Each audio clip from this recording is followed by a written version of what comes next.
Now, guys, I don't know how you guys spend your daily evening routines, but sometimes once in a while I used to be, not once in a while, I remember back in the days when I was in high school, I had my team like Amonde, Siso, Lacon, Dero. We had a very big rugby team. In the evenings, I'll be coming in a few. In the evenings, we would sit down. No, we would not sit down. We would go to the field, play, and then train on those hackers, thinking that we'd play Super League until we get to the national leagues. But unfortunately, we really used to be very good players until we were knocked out in the semi-finals at the regionals. Only one team, only 1 point, which was against Maseno, that took it. Yeah, they beat us with a 3-pointer. Was that a 15th? Yeah, Kina Amos, by the shout out to Amos. I remember that game. Man, mnacheza hivi mpaka uko like, was this the team I trained with? And it was so awesome. But these days, I still adore my friends who play in the leagues, in the schools that they are in. But again, others of us stopped playing because maybe of some injuries we incurred in high school and outside. So rugby is a very rough game.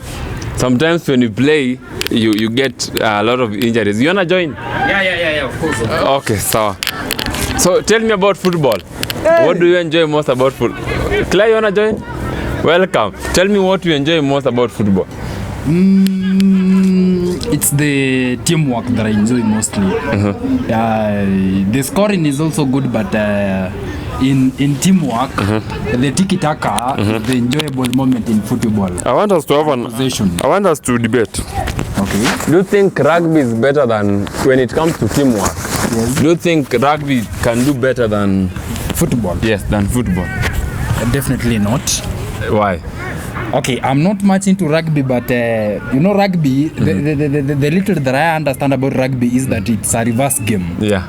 So you play, but in kind of a reverse manner. You don't play going the ball. The ball flows behind. Yeah, the ball flows behind. Yes. But with football, it's a forward game. It's a forward game, It's an attacking game. The tiki-taka to the end. Let me tell you something. I remember one time when we were in high school, and then we used to play rugby. Okay. So we would leave class. Okay, ingekuwa nafika saa 9, we'd just leave class because we really wanted to go to national. So we'd just leave and go and train, start training, change very fast.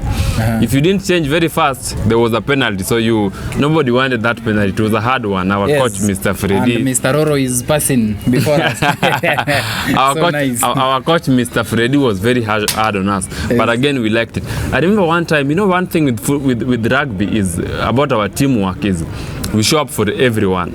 I remember one time we are playing, and then I know who was our captain? Who was our captain? We had a captain. So I was playing in Form 3. Yes. And then the ref had called off the game. Yeah. But then there was a guy who was still tackling me. Yes. I remember I tackled him to the ground. Yes. And then I punched him in the face. So when I punched him, you know what the whole team did? The whole team came for me, and then they covered up, and then the ref didn't know who had hit the opponent, because it's against the rugby games. Yeah. So I remember, Willis. So Willis came and told me, you are the offender, so you get out of the crew. Yeah. So maybe I'm naenda huko nyuma like a fullback, but the other, imagine he ended up taking the charge for me. The captain. That is awesome. Yes. That is awesome. And then another thing with rugby is that when we play, doesn't matter who. Bro, I remember I was in Form 3, I was a good tackler. Yes. I remember tackling some huge dude until the whole crowd went quiet. Amonde can testify.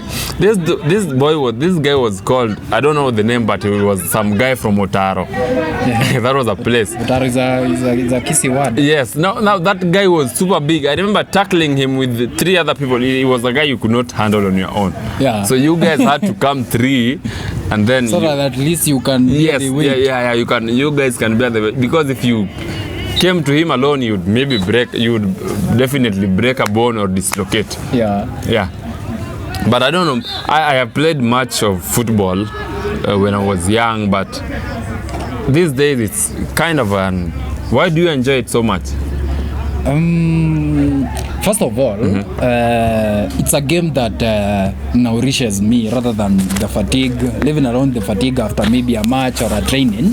It's a game that nourishes my mind. That is why every day, thank you for that.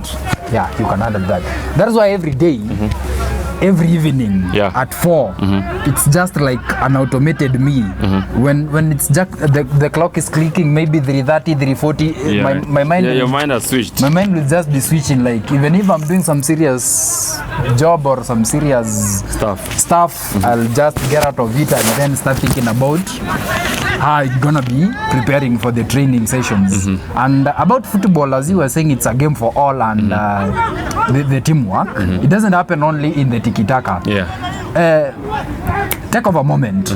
You see, in football, okay, one moment, personally, I was playing for a team from Town Campus, actually. It's last year, from Town Campus here, at the VC League.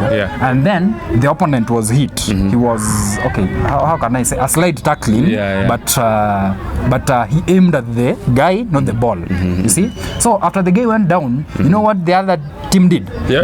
So now they say that goes, if you miss the ball, kick the leg. So he kicked the leg. But it was not that one for the team. You know, it happens when we say it's one for the team. Maybe last man, you have to take it. And maybe if you just let the person go and there is a threat, and then definitely there must be a score there. That's when you say one for the team, even if it's a handball, you just control the ball by your hand. So this guy was hit, down on the floor. Amegonga mguu. Your guy? You know what? No, the other guy. So our guy did that. You know what we did?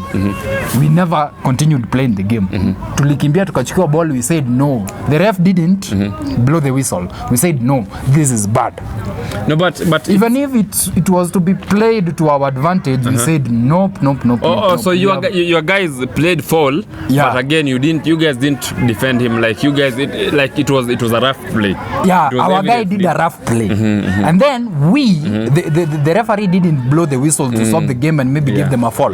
So we decided to take that to our hands to be the referees of the day. We said no, we've done bad and we accept. No, the referee must stop this, and then we give the ball to them to the advantage. That is what I love. That is what I also love most about football. Mukwa, is the video still clear? Yeah, we can see that lighting is going down. Now let me tell you one instance. We were playing at some school. It's called Gendi High School. Yes. And then the game was intense. It was so heated up. It was rivals. So I remember we were less. We were less. Two of us had been given what is red it? Card. No, in rugby it's called a sin what? I don't know. A sin bin. Is it sin bin or something? And one day you guys will remind me and Siso and everybody who has been playing rugby. It's called sin bin. So we are playing sevens, and then we are two less. So it means 5 people against 7. And you know, with rugby, that is very hard. Very, very hard. So we are like, somebody has to go to an ambulance. You know, when you play rugby, there are ambulances around the field. So we see the ambulance coming, and then we are like, somebody has to go to so we start singing, we start psyching them up. You know, we did a tackle. The people who were in the pitch did a tackle on two guys against one. And then I guess, I don't know if the guy broke a neck or he broke a shoulder. Actually, you know, neck was a fatal yes, accident. You know, it was what I don't know. I'm starting to forget. Inaisha, I'm starting to forget. But rugby, when you tackle one person, you two people tackle one person, there's gonna be a rough play. So that is very dangerous. So I remember they tackled this guy. He almost broke a neck. They took him to the ambulance. Unfortunately, the guy they bad tackled was a brother to a dude in our team. We didn't know. And he didn't say it until later when we got to school. I guess after the game is when he said, you guys played rough play against my bro. You'd never like that brotherhood in your team. Hata kama ni bro wako ameumiaje, you'd never lose it, and he still played normally. But unfortunately, no. Thank God that game we played well and we won, and then we went to the counties. So for rugby, it's very No, it's the opposite. So if I play foul, if I play rough for the other person, that is a win for us. That's a win for you. Yes, because it's a rough Unlike game. football. Yes, unlike When football. you see someone down, you just say man down, stop the ball. And there's nothing you can do, even if you may be having the ball and then you just by the scoring line, you just drop the ball, stop it until the person may be down or nini stands up and then says I'm okay. That's when we continue. That's why I also love most about football, because it's not up to us. But so you guys out there, yeah. let them tell us between football and rugby, which is which? Yeah, which is the best and which one has the best brotherhood. Let us see you guys next time, same place. Make sure you like, comment, subscribe, and then we love you guys. I don't love you, but